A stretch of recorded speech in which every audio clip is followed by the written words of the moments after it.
इसके बाद हमारे पास नेक्स्ट जो है दैट इज समिंग एम्पलीफायर्स। ये भी हमारे पास ओप एम्प की ही एप्लीकेशन में आता है। और इसमें हम क्या करते हैं, इसमें हम ओप एम्प को इस तरह से कनेक्ट करते हैं कि जो इनपुट है वो सम होती है। पर्पस हमारा क्या है कि ये हमारा ओप एम्प है, ये सर्किट है, उस पे ऐसे इनपुट लगी हुई हैं और हम चाह रहे हैं आउटपुट पे जो यहाँ पे हमें चीज मिले वो सम होके मिले। यानी कि अगर यहाँ 1 वोल्ट आ रहा है, यहाँ 1 आ रहा है, यहाँ 1 आ रहा है, यहाँ पे 3 वोल्ट मिल जाए, यहाँ पे 2 आ रहा है तो यहाँ पे 4 वोल्ट मिल जाए। तो ऐसा कुछ हम चाह रहे हैं कि जिसमें हमारा जो सर्किट है वो ऐसा हो कि जितनी भी इनपुट हमारे पास आ रही हैं, फीड हो रही हैं, उनका सम करके हम आउटपुट पे ले लें।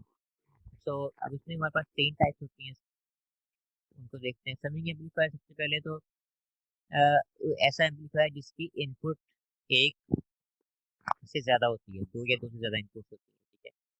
और अब इसमें 2 से ज्यादा हमारे पास इनपुट होती है, फीडबैक में ये अटैच होता है, इन्वर्टिंग टर्मिनोलॉजी में ये अटैच है, और पॉजिटिव हमारे पास यहाँ पे ग्राउंड है। अब इसमें आपको पता है कि जो वी आउट होता है या इसमें कह लो कि गेन जो होगा वो हमारे पास minus R F over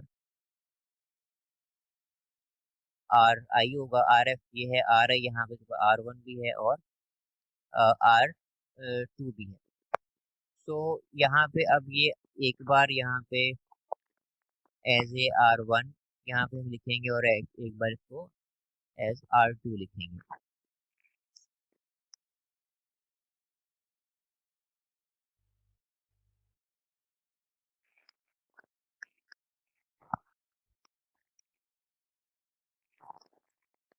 so R F हमने एक बार लिखा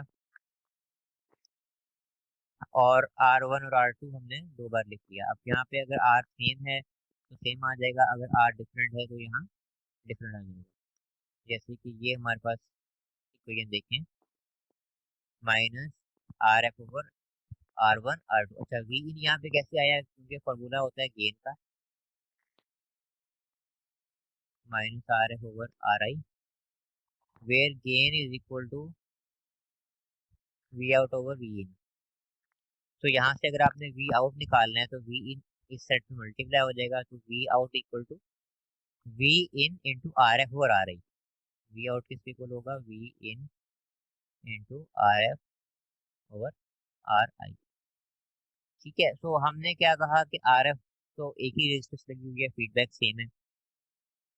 इक्वेशन में सर्किट में अगर आप देखें तो ये वाली जो हमारे पास सेम सर्किट रेजिस्टेंस है, तो इसको हमने ब्रैकेट के बाहर लिख लिया। तो डिफरेंस कहाँ पे आ रहा है, वी इन और आर वन में, आर वन आर टू में। तो वी इन आर वन के साथ वी इन अटैच है, तो V in one over R one plus V in two over R two plus V in three over R three and so on.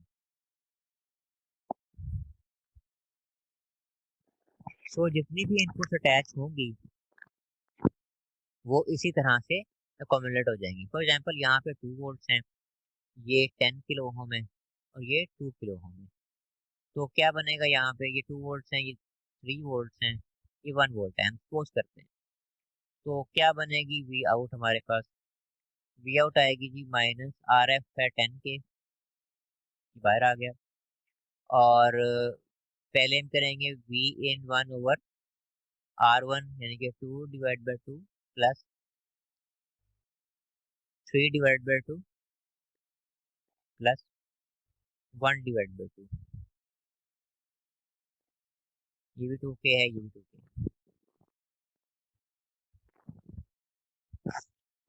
तो हम resistance को भी even बाहर लिख सकते हैं और हम इसको लिख दें -10/2, अंदर आ जाएगा 2 प्लस 3 प्लस 1। सो ये जो इनपुट थी, यहाँ पे इनपुट थी, इसको हम एक्चुअली हम इसको सम अप कर रहे हैं।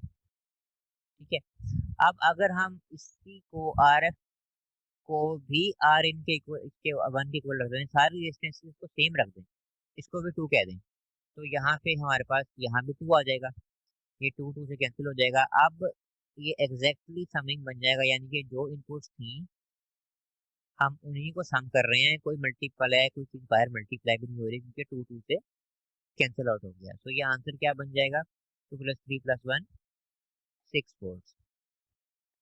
ठीक है, तो यही चीज हमने यहाँ बताई हुई है कि if all resistance are equal, R1 equal to R2 equal to RF equal to R, सबको R कह लें, तो ये जो R है ये इन दोनों R से कैंसिल आउट हो जाएगा, तो V आउट आपके पास सिंपल रह जाएगी -V in plus V in 2।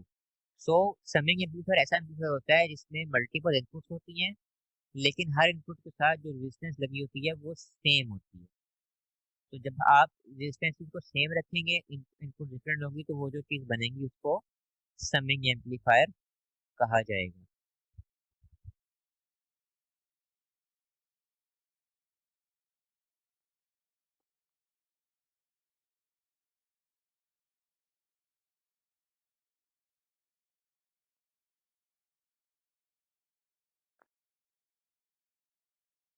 फिर इसी की हमारे पास एग्जांपल है जिसमें तीन डिफरेंट इनपुट्स हैं और सारे रेजिस्टेंस की वैल्यू सेम है।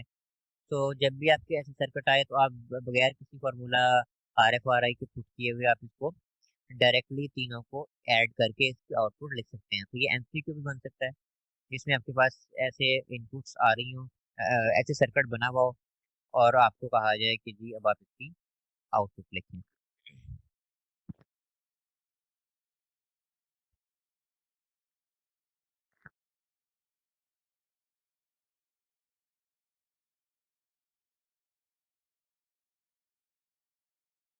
Then we have summing amplifier with gain greater than unity. Greater than unity में वही चीज आर एफ को आप इक्वल नहीं रखते, तो वो आर एफ आपका बाहर आ जाता है, आर एफ ओवर आर आ जाता है। सो आर एफ ओवर आर का फैक्टर साथ इन्वॉल्व हो जाता है, यानी कि ये वाले रेजिस्टेंसेस आप सेम रखते हैं, ये वाले सेम नहीं रखते। सो अंदर आप रेजिस्टेंसेस यानी कि वोल्टेजेस की वैल्यूज को आप ऐड करते हैं और साथ गेन के फैक्टर को मल्टीप्लाई कर देते हैं, अभी जो हमारी बात है उसी उसी तरह से। तो R F over R multiply हो जाएगा with your sum of the input voltages. फिर उसके बाद हमारे पास आता है एवरेजिंग एम्पलीफायर, ये भी हमारे पास समिंग की ही एक टाइप है। आ, लेकिन इसमें हम करते ऐसे हैं कि जितनी वैल्यू आपके पास आर एफ की होती है, उसको हम रखते हैं dependent upon R R values, number of R. For example अगर आपके पास चार रेजिस्टेंसेस यहाँ लगी हुई हैं और वो 100 किलो की हैं, तो आप इन चारों के कॉरेस्पॉन्डिंग आप यहाँ पे इनका हाफ वैल्यू यहाँ पे लगाएंगे, यानी कि इनकी हाफ नहीं कह सकते। अगर फॉर एग्जांपल ये 100 है ना और ये चार हैं, तो 100/4 जो वैल्यू निकलेगी वो आप यहाँ पे लगाएंगे। इसी तरह से फॉर एग्जांपल अगर ये तीन होती या दो होती, तो उस केस में आप 100/2 50 करके यहाँ पे इसको लगाते।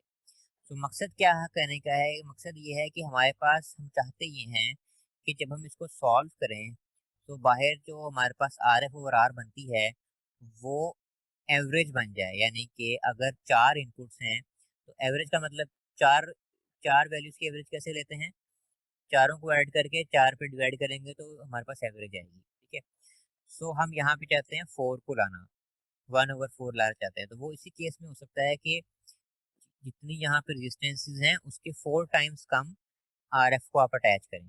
तो इसलिए आप 4 टाइम्स कम आर एफ को यहाँ पे अटैच करते हैं, फॉर्मूला में पुट करते हैं, तो वो आपके पास एवरेज बन जाती है। एवरेज क्या होता है, एवरेज ये होता है कि इन सबको ऐड करके नंबर ऑफ इनपुट्स पे डिवाइड कर देना। अब फॉर एग्जांपल ये दोनों नहीं लगी हुई, ये दोनों नहीं लगी हुई, तो वन और टू की एवरेज क्या आनी चाहिए, 1.5 वोल्ट।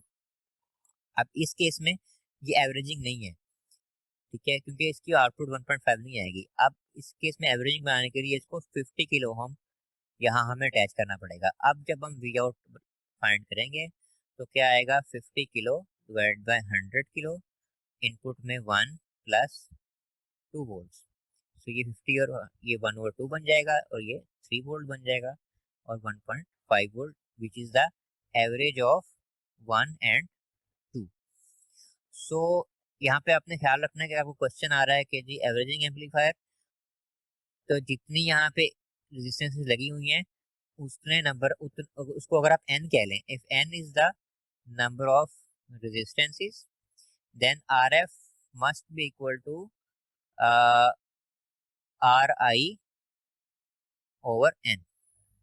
ठीक है, तो इस चीज का आपने ख्याल रखना है, इस तरह से आपने RF निकालनी और यहाँ अटैच करनी है। अब आपको ये भी क्वेश्चन आ सकता है कि ये इसकी वैल्यू गिवन नहीं हो सकती और आपको कहा जाता है कि इसकी वो वाली वैल्यू फाइंड करें जिस वैल्यू पे ये एवरेजिंग एम्पलीफायर बन जाए, तो फिर उस टाइम पे आप यहाँ पे ये वैल्यू फाइंड करके लिखेंगे।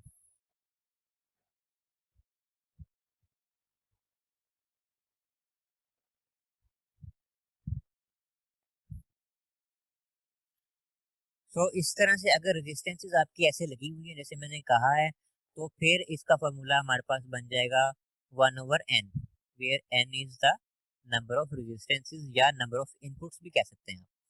तो 4 इनपुट्स हैं तो 4 आ जाएगा, 5 इनपुट्स हैं तो 5 आ जाएगा, 6 इनपुट्स हैं तो 6 आ जाएगा, -1/n into V1 plus V2 and up to V4 या Vn कह लें। ठीक है, जितना n यहाँ होगा उतना n यहाँ पे भी होगा।